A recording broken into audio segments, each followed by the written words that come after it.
భాగ్యలక్ష్మి గారు, అయితే గ్రహణం ఇప్పుడు ఏ రాశుల వారికి ఎలా ఉంటుంది, ఎటువంటి ఫలితాలను ఇస్తుంది, దానికి ఒకవేళ అందరికీ శుభ ఫలితాలు రావాలంటే ఏం చేయాలన్న విషయం గురించి ఆంజనేయ శర్మ గారు చెప్పారు కదా.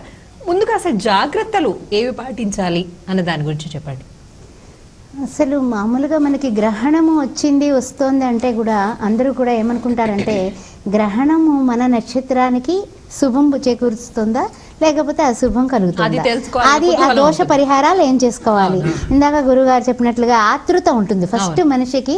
మనయేవ మనుష్యానాం కారణం బంధమోక్షయోహో, ఈ బంధనాలకు కట్టుబడినటువంటి ఈ మనిషి ఆ బంధనాలను అనుసరించడానికి ఫస్ట్ ముఖ్యంగా దైవజనుల దగ్గరకో ఎవరొకరి దగ్గరికి పెడతాడు. వెళ్ళి ఏమండి నా నక్షత్రాన్ని వచ్చేస్తుందటండి ఈ గ్రహణం, ఎలా ఏం చేసుకోవాలి నేను అని. లేకపోతే ఇప్పుడు అక్కడ ఉన్నట్టయితే అబ్రాడ్లో ఉన్నటువంటి వాళ్ళు ఇక్కడ వాళ్ళకి వాళ్ళ బంధువులకు ఫోన్ చేసి ఏం చేయాలి ఏంటి, పుష్యమే నక్షత్రం వాళ్ళందరూ కూడా కంగారు పడుతూ ఉంటారు.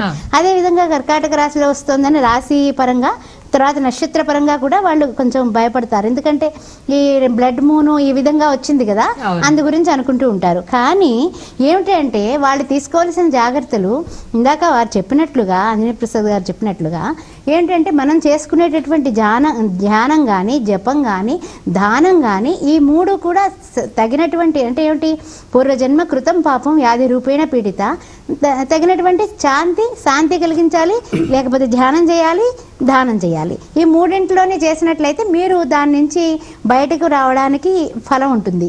ఇప్పుడు ఇందాక అని మన శంకరమంచి గారు చెప్పినట్లుగా గురుగారు ఏమిటంటే కొంత టైంకి ఈ టైం మంచి టైము అని ఆ టైంని కొంచెం కుదించి ఈ టైంలో మనం ఏం చేసేసినా సరే అది బ్రహ్మాండమైనటువంటి శుభ ఫలితం వస్తుంది అని అంటున్నాం కదా. ఆ శుభ ఫలితం ఇచ్చేటప్పుడు మనకి రామ కృష్ణ గోవింద అనే ఒక చిన్న చిన్న నామాలు అనుకోవడం అయితే మనకు వచ్చు కదా.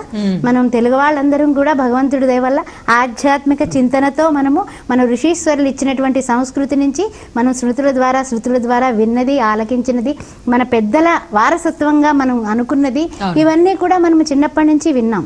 అందువల్ల ఓ నమో నారాయణాయ, ఓ నమో భగవతే వాసుదేవ, ఏదో ఒకటే పట్టుకోండి.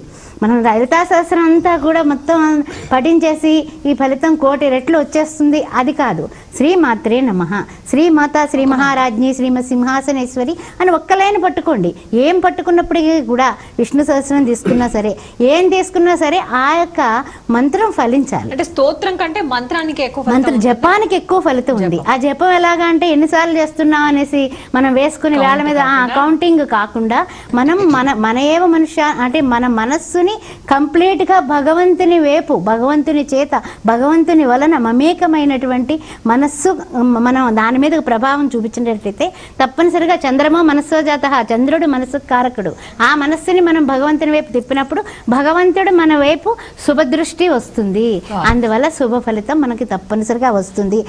100% కాదు 1000% మనము పాజిటివ్ థింకింగ్, పాజిటివ్ అది వైబ్రేషన్ ఏమవుతుందంటే మన మనసు నందున మంచి, మాట ఎందున మంచి, నడత ఎందున మంచి, పడుముకున్న ఆ విధంగా పడుముకుండా ఉంటే నెగిటివ్ థాట్స్ పెట్టుకుంటే నెగిటివ్ ఫలితం వస్తుంది. అందుకని ఎవ్రీథింగ్ పాజిటివ్ థాట్స్.